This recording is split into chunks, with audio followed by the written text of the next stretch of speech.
Pernah nggak sih kamu merasa kecewa sama suami atau istri kamu? Nah, gimana nih cara mengelola rasa kecewa pada pasangan agar tidak menjadi penyakit hati? Halo, selamat datang di channel Sekolah Nikah, tempat buat kamu akses berbagai informasi dan juga ilmu-ilmu seputar rumah tangga terlengkap di Indonesia. Nah, di Q&A kali ini, Pak Cahyadita Karyawan akan menjawab pertanyaan terkait mengelola rasa kecewa pada pasangan agar tidak menjadi penyakit hati. Nah, gimana ya caranya? Yuk simak sampai akhir. Baik, teman-teman sekalian, kadang dalam sebuah interaksi dalam pernikahan ada kecewa, ada rasa tidak nyaman dengan pasangan, dan persoalannya adalah apakah rasa kecewa itu bisa tersalurkan dengan tepat atau tidak. Apakah hal-hal yang membuat kecewa itu bisa berubah apa tidak. Contohnya begini, ada seorang istri yang merasa mendapatkan tekanan yang tidak mengenakan karena sikap suaminya misalnya. Jadi ada sikap tertentu dari suaminya yang membuat dirinya tidak nyaman. Lalu muncullah rasa kecewa karena sikap-sikap itu berlangsung secara kontinu, terus-menerus, yang membuat dirinya tidak suka itu. Nah, disinilah muncul kecewa. Ini kalau dibiarkan memang berbahaya, teman-teman sekalian ya. Jadi kalau di dunia konseling itu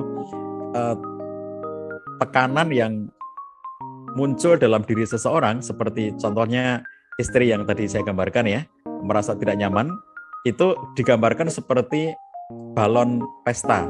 Bapak Ibu gambarkan, teman-teman bayangin balon pesta atau balon yang biasa dipakai mainan anak-anak tetapi yang berisi gas sehingga balonnya itu bisa naik ke atas itu ya.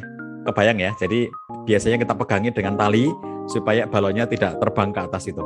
Nah, balon itu ketika dia dipompa terus dengan gas, maka dia akan semakin membesar, dan oleh karena itu dia akan semakin memiliki tekanan yang besar ya di dalam balon itu.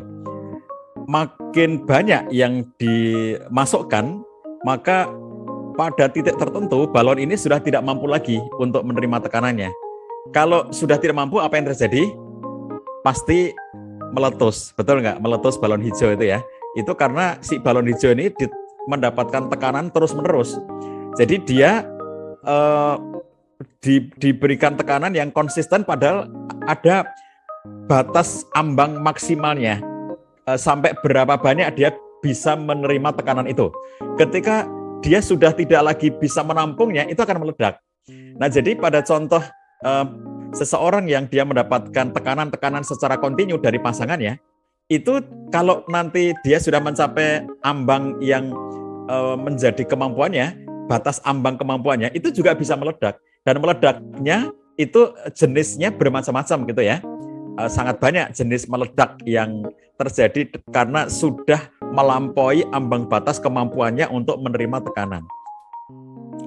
Nah, jadi sahabat sekalian, bagaimana caranya agar tidak meledak? Nah, jadi supaya suasana dalam rumah tangga itu nanti tidak ada ledakan-ledakan, itu apa yang harus dilakukan? Sekarang saya ajak kembali membayangkan balon pesta, balon udara, bukan balon udara, balon pesta ya, balon itu. Jadi balon itu supaya dia tidak meledak, nomor satu adalah jangan ditambah tekanannya, betul nggak? Jadi kalau dia terus-menerus ditambah lagi gasnya, ya meledak gitu, karena dia sudah berada di ambang batas gitu, di ambang batas kemampuannya untuk menahan tekanan. Jadi supaya tidak meledak, jangan ditambah tekanannya, itu nomor satu. Nomor duanya adalah tekanan yang sudah terlanjur ada di dalamnya itu harus dikurangi. Jadi kurangi tekanannya. Soalnya apa? Karena suasana tertekan terus-menerus itu membuat seseorang tidak nyaman. Jadi kita harus menurunkan level rasa tertekannya ya.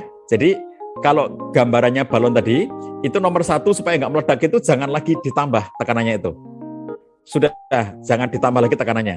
Nomor duanya, ketika sudah tidak ditambah, tapi ternyata tekanan itu masih demikian berat dirasakan, maka dikurangi. Nah, sekarang bab satu adalah bagaimana cara kita untuk membuat supaya tidak ada tambahan tekanan. Sahabat sekalian, Kalau yang menyebabkan tekanan tadi itu adalah sikap tertentu dari pasangannya, maka secara ideal yang bisa menyebabkan tekanannya nggak bertambah adalah apabila ada perubahan sikap dari pasangannya itu. Contohnya misalnya seorang istri yang tertekan oleh karena sikap suami yang suka melakukan tindakan kasar, misalnya gitu ya. Sikap-sikap kasar keras dari suaminya itu menyebabkan dirinya tertekan. Dan setiap kali suaminya melakukan tindakan yang keras itu, maka semakin menekan. Itu namanya menambah tekanan. Dan pada titik tertentu pasti nggak akan sanggup untuk menanggungnya dan pasti akan meledak. Nah, sehingga nomor satu, jangan ada tambahan tekanan dulu, gitu. Cuma, bisakah kita membuat pasangan kita, kamu jangan kasar-kasar gitu dong. Kamu jangan galak kepada saya dong. Bisakah? Mungkin bisa, mungkin tidak. Mungkin ada seorang istri yang berhasil dengan sangat baik berkomunikasi dengan suaminya. Aku nggak nyaman dengan suasana seperti ini, aku selalu tertekan. Bisa nggak kamu menurunkan sedikit tutur kata kamu, jangan terlalu keras seperti itu. Ada orang yang super sensitif ya, dengan kata-kata tinggi itu dia sensitif. Sehingga begitu suaminya ngomong dengan kata-kata tinggi, padahal tidak marah, cuma intonasinya tinggi, itu dia sangat sensitif dan pada akhirnya menyebabkan dia tidak nyaman. Bisa nggak dia membuat suaminya itu agar turun intonasinya? Bang, bisa nggak kamu menurunkan sedikit aja volume suara kamu, karena aku itu sensitif banget dengan suara-suara keras gitu ya. Nah, kalau itu berhasil, sehingga dengan cara yang baik dia berkomunikasi dan pada akhirnya suaminya bisa berubah sikap, nah itu berarti sudah menutup, tidak ada lagi tekanan. Itu. Tapi kalau tidak berhasil bagaimana? Jadi dia tidak berhasil membuat suami itu mengubah sikapnya. Kalau dia tidak berhasil mengubah suami itu mengubah sikapnya, maka yang bisa dia ubah adalah responnya. Oke? Jadi yang diubah adalah respon terhadap sikap pasangan yang tidak menyenangkan. Jadi opsinya dua. Nomor satu, ubahlah sikap pasangan itu yang tidak menyenangkan bagi kita. Mungkinkah itu? Mungkin dengan cara yang tepat. Tapi belum tentu berhasil. Nah, kalau berhasil, alhamdulillah. Berarti sikap-sikap yang membuat kita nggak nyaman itu sudah hilang. Tidak menyebabkan tekanan bertambah. Tapi kalau tidak berhasil, ya, andai kita tidak berhasil, kita pengennya aku pengen seorang suami yang lembut, suami yang romantis, suami yang pengertian gitu. Tapi ternyata dengan berbagai upaya yang dilakukan oleh sang istri, tidak membuat suaminya bisa menjadi seperti harapannya. Kalau begitu, ubah respon Anda. Jadi setiap kali suami melakukan tindakan yang tidak menyenangkan itu, Anda jangan berespon secara negatif terhadap apa yang dilakukannya. Kenapa? Karena itu sudah menjadi realitas. Itu sudah menjadi sesuatu yang ada pada diri pasangan. Kalau begitu, respon kita aja yang diubah. Supaya apa? Supaya tidak tambah tekanannya. Supaya tidak bertambah tekanannya. Teman-teman, ingat ya kisah yang pernah saya sampaikan tentang Syekh Abu Muhammad Al-Qayrawani, seorang ulama besar yang banyak ilmu agamanya, yang dikenal luas oleh masyarakat karena keilmuannya dan karena keulamaannya. Tapi beliau memiliki istri yang berperangai buruk. Istrinya itu sering ngomong yang jelek-jelek dan menyakiti suaminya dengan kata-kata. Sang istri itu kalau menjelekin suaminya didengar oleh orang-orang lainnya, didengar oleh murid-muridnya. Kebayang nggak kalau misalnya kita bayangin ya, ada seorang ulama karismatik yang hidup di zaman kita sekarang ini. Kita sangat memuliakan dan menghormatinya karena beliau seorang ulama besar ya. Tapi setiap kali kita ke rumahnya, istrinya itu selalu ngomong jelek-jelek tentang suaminya itu. Sehingga kita yang datang itu ya, itu merasa risih gitu. Wong kita aja menghormatinya beliau sebagai ulama, tapi istrinya itu ngomong jelek-jelek terus kepada suaminya itu. Sehingga akhirnya beberapa orang murid beliau yang merasa tidak nyaman ya, nggak terima murid-muridnya itu. Kami sangat memuliakan beliau, kami sangat menghormati beliau sebagai guru kami. Tapi istrinya itu nggak bisa berperilaku baik. Lalu akhirnya beberapa orang murid ini datang kepada Syekh Abu Muhammad dan mengatakan, Syekh, kami menyampaikan aspirasi dari para murid. Kami sangat menghormati Anda, tetapi kami melihat istri Anda itu tidak bisa menghormati Anda. Dia ngomong yang selalu menyakiti Anda. Dan kami tidak rela Anda dikata-katain seperti itu oleh istri Anda. Kami tidak rela. Kenapa Anda tidak ceraikan saja istri Anda itu, Syekh? Jadi aspirasi dari para murid adalah, ngapain kamu punya istri kayak begitu? Istri yang tidak bisa menghormati suami, padahal kamu seorang ulama. Istri kamu ngomongnya jelek-jelek tentang kamu gitu. Ceraikan aja gitu. Kamu bisa mencari istri lainnya yang lebih solihah daripada dirinya gitu. Tapi apa kata Syekh Abu Muhammad? Dia mengatakan, Alhamdulillah katanya, aku adalah seorang laki-laki yang dikaruniai banyak sekali kenikmatan oleh Allah SWT. Aku dikaruniai kesehatan fisik, aku dikaruniai banyak ilmu, aku dikaruniai banyak rezeki. Alhamdulillah atas semua nikmat Allah itu. Adapun sikap istriku yang tidak baik kepada aku, bisa jadi itu adalah hukuman Allah kepada aku karena kelemahan-kelemahanku dalam agamaku. Coba saya garis bawahi ini. Bisa jadi sikap buruk istriku kepada aku itu adalah hukuman Allah kepada aku karena kelemahan-kelemahanku dalam agamaku. Aku khawatir, kata Syekh Abu Muhammad, kalau aku ceraikan istriku ini, maka Allah akan timpakan kepada aku hukuman yang lebih berat, yang aku nanti nggak sanggup untuk menanggungnya. Oke lah sekarang istriku kayak begitu, tapi aku masih sanggup menanggungnya.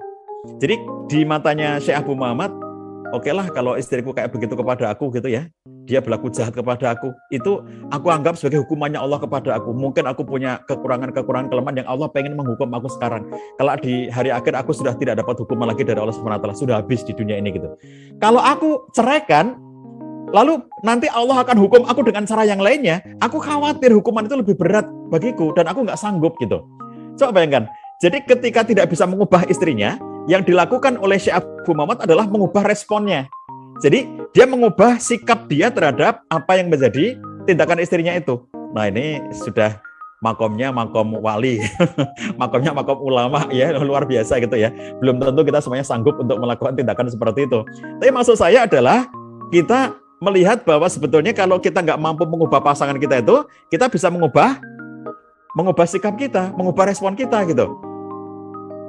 Jadi itu nomor satu supaya tidak mendapat tekanan. Nomor duanya tadi babnya adalah bagaimana agar tekanan itu berkurang, yaitu dengan jalan menyalurkannya. Jadi kita perlu penyaluran yang produktif. Nah, teman-teman sekalian, penyaluran yang produktif. Jadi ketika sedang tidak nyaman dengan pasangan itu, apa yang bisa kita lakukan? Itu yang namanya teori-teori ekspresi ya. Jadi ada banyak teori ekspresi itu. Kalau ini tadi ada Mbak Luciana dan mungkin teman-teman yang lain sebagian ya, itu ada yang juga belajar kepada saya untuk teori tulis-menulis.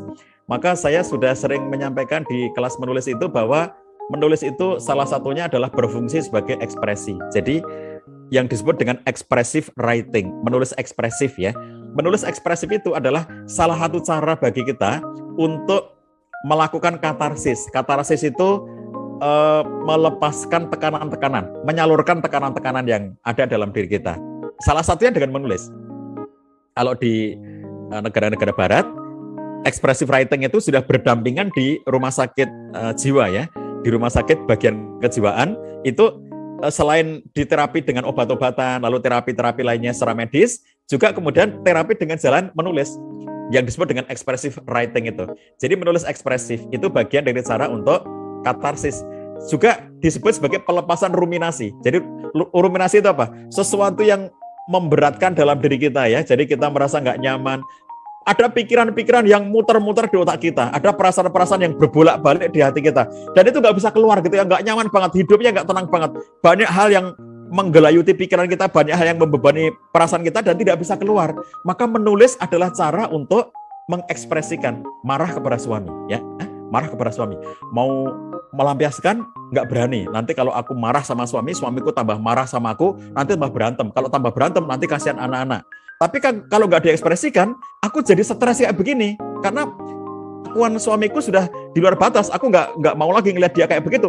Jadi antara mau mengekspresikan secara langsung, dipikir-pikir kok rasanya nggak baik hasilnya.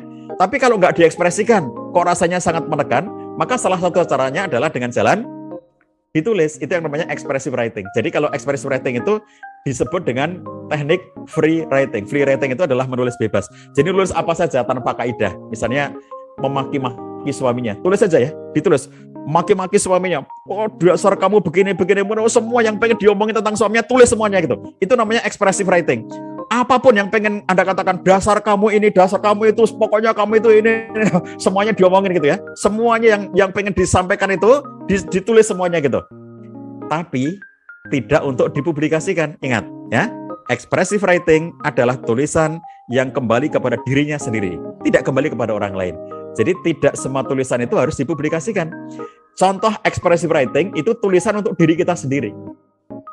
Ini kalau cewek SMP zaman dulu ya, kalau cewek SMP sekarang kayaknya beda ya.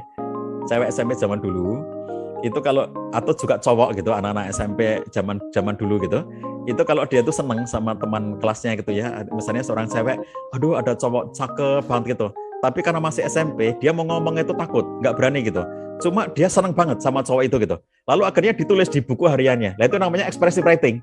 Kalau ngomong sama dia, wong nggak berani, wong masih kecil gitu, merasa dirinya masih SMP. Kalau zaman dulu begitu, kalau zaman sekarang kayaknya beda ya. SMP zaman sekarang sudah gede dibandingkan dengan zaman dulu. Zaman dulu anak SMP itu yang kalau ini karena pesertanya ini masih muda-muda semuanya, Mak Lucy itu meskipun nenek masih muda, yang paling tua saya sendiri nih.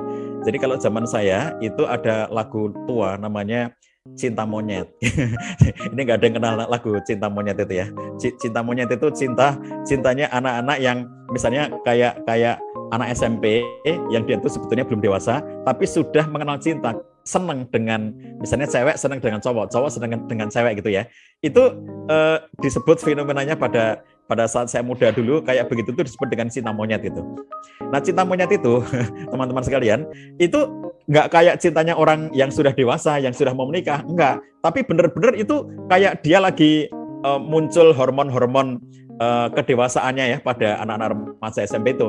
Nah, pada saat seseorang itu dia mencintai orang yang dia nggak berani untuk menyampaikannya, atau misalnya kalau di zaman sekarang juga seseorang misalnya seorang wanita muslimah sudah siap nikah, tapi dia mau nikah, aku maunya nikah sama dia dengan cowok itu, cuma kalau aku ngomong sama dia kok rasanya malu gitu ya, tapi dia senang banget sama orang itu. Lah itu namanya tulis saja. Apa yang menekan Anda itu tulis saja. Aku senang banget sama kamu, aku cinta banget sama kamu, aku sayang banget sama kamu. Cuma ditulis gitu, nggak disampaikan ke dia. Itu namanya expressive writing. Sama dengan seorang istri yang marah sama suaminya, ngamuk sama suaminya gitu ya. Jadi dia ngamuknya itu ditulis semuanya, tapi jangan disampaikan ke suaminya. Dan jangan dipublikasikan, jangan diposting di Facebook, jangan diposting di Instagram, jangan diposting di blog, jangan dikirimkan ke koran. Enggak ya, itu untuk diri sendiri. Itu yang namanya expressive writing. Nah, jadi expressive writing itu adalah tulisan untuk pelepasan ruminasi. Hal-hal yang menggelayuti pikiran kita, yang membuat tidak nyaman hati kita tuliskan semuanya. Kalau zaman dulu itu, cewek yang tadi saya cerita ya, belum selesai ceritanya, cewek SMP itu kelas 1, terus ada kakak kelas 3, cowok, cakep. Dia senang banget sama kakak kelasnya kelas 3 itu, tapi mau ngomong I love you itu nggak berani. Cuma kalau nggak ngomong, itu dia senang banget. Jadi antara satu sisi aku senang banget sama dia, tapi kalau nggak ngomong, aku itu pokoknya senang banget gitu kan. Nah, terus akhirnya dia bilang, tiap hari itu nulis di buku diarinya itu ya, ditulis I love you kakak, I love you kakak. Dia tulis itu terus. Tapi setelah bukunya sampai selesai itu isinya tulisan I love you kakak terus-terus gitu, nanti setelah itu dibakar. Itu namanya expressive writing ya. Jadi semua hasil akhir dari tulisan untuk mengekspresikan itu hasil akhirnya adalah disimpan atau dibuang ya, tidak untuk disebarluaskan, tidak untuk diberitahukan, karena kalau itu nanti di posting di Facebook lah jadi berantem ya sama suaminya gitu. Nah, jadi teman-teman sekalian, itu contoh menulis ekspresif. Tapi ada ekspresi dalam bentuk yang lainnya. Kalau Anda suka melukis, maka itu ekspresif, melukis ya. Anda membuat lukisan ekspresif. Kalau Anda suka kalau mbak-mbak, ibu-ibu, Anda suka kerajinan apa? Misalnya apa istilahnya itu? Menyongket, apa istilahnya? Ya, kalau membuat dari benang-benang itu apa namanya? Menyulam. Semacam itu ya. Anda menyulam atau Anda kalau dalam cerita yang saya sampaikan di materi level 1 ya, itu tentang boneka rajut ya, ingat ya. Boneka rajut itu adalah contoh ekspresif ya. Setiap kali marah, kata nenek, kalau kamu nanti marah sama suami kamu, buatlah boneka rajut untuk menyalurkan kemarahan kamu, dibuat boneka rajut gitu. Jadi itulah rahasia nenek ya, ketika dia bikin banyak boneka rajut, ketika dia bikin boneka rajut dan kemudian dia simpan di kotak ya, kotak rahasianya nenek gitu.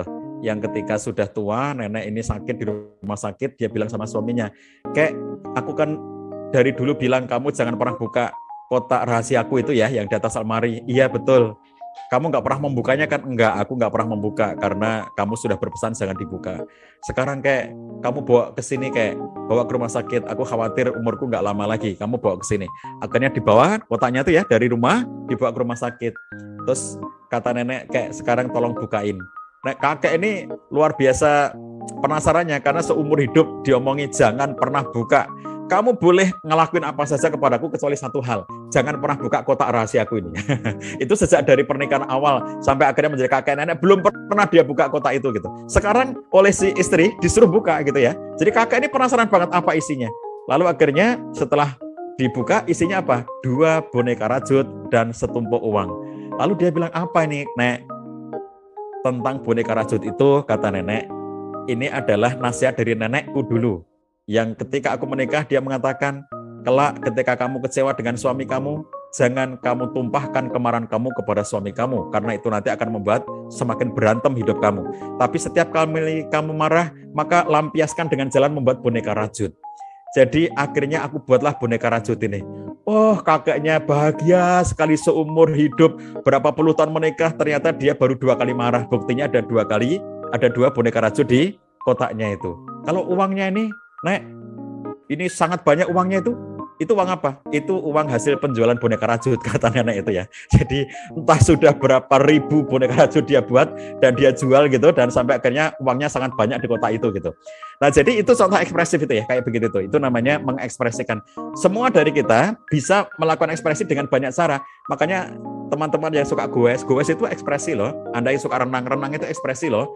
Anda yang, nah kalau ekspresinya kuliner agak bahaya ya, Mas Subhan, itu nanti makin gendut ya kalau kita begitu marah makan loh, tambah gede itu badannya ya. Itu ekspresif juga sebetulnya, cuma mungkin nanti harus ditimbang-timbang itu ya kalau ekspresifnya itu dalam bentuk kuliner gitu. Ada sangat banyak cara. Saya punya teman yang cara ekspresifnya itu unik bagi saya. Jadi yang satu teman saya itu kalau dia mengekspresikan sesuatu tekanan dalam dirinya itu dia jalan kaki. Jadi dia tuh jalan kaki keliling Jogja. Jadi dari sejak Isya itu nanti sampai menjelang subuh jalan kaki. Jadi tujuannya apa? Jadi bukan tujuan dalam artian kemana, enggak. Tujuannya adalah untuk dia tuh melepaskan marahnya kepada istrinya. Jadi ketimbang aku nanti marah-marah di rumah, maka dia jalan kaki sampai akhirnya dia merasa nggak bisa marah lagi karena kecapean. Kalau teman saya satu lagi ekspresinya itu spiritual, jadi dia kalau sudah mulai merasa nggak nyaman gitu ya, dia akan jalan-jalan ke masjid, dari satu masjid ke masjid yang lainnya. Pokoknya dia berjalan dari satu masjid ke masjid yang lainnya untuk membuat dirinya itu rasa tidak nyamannya itu akan hilang. Dengan jalan dia datang dari satu masjid ke masjid yang lainnya. Dia bepergian selama beberapa hari dari masjid ke masjid gitu. Itu cara dia ketika dia sedang berada dalam suasana merasakan tekanan yang nggak nyaman dalam dirinya gitu ya. Itu ekspresi orang bermacam-macam ya. Tapi intinya itu adalah penyaluran. Kalau tidak disalurkan, nanti ledakannya itu nggak terstruktur. Kalau balon meledak kan tidak struktur. Tapi kalau kita kurangi tekanan balon itu terstruktur. Jadi kalau kita mengekspresikan, entah menulis, entah melukis, entah merajut, entah menyulam atau apa saja, entah berenang atau apa saja, kayak jalan atau lari atau apapun gitu ya, itu terstruktur dan bikin yang sesuatu yang bermanfaat gitu ya. Kalau tidak disalurkan nanti meledak, nah ledakannya itu tidak terstruktur gitu ya, nanti akan jadi ledakan-ledakan persoalan yang malah tambah berat. Nah, itu tadi jawaban dari Pak Cah. Daging banget ya. Nah, kalau kamu pengen mendapatkan lebih banyak lagi ilmu-ilmu terkait rumah tangga, kamu bisa kunjungi platform edukasi sekolah nikah yang lainnya yang ada di deskripsi box di bawah ini. Terima kasih sudah menyimak, semoga bermanfaat dan membantu ya. Sampai jumpa di Q&A selanjutnya.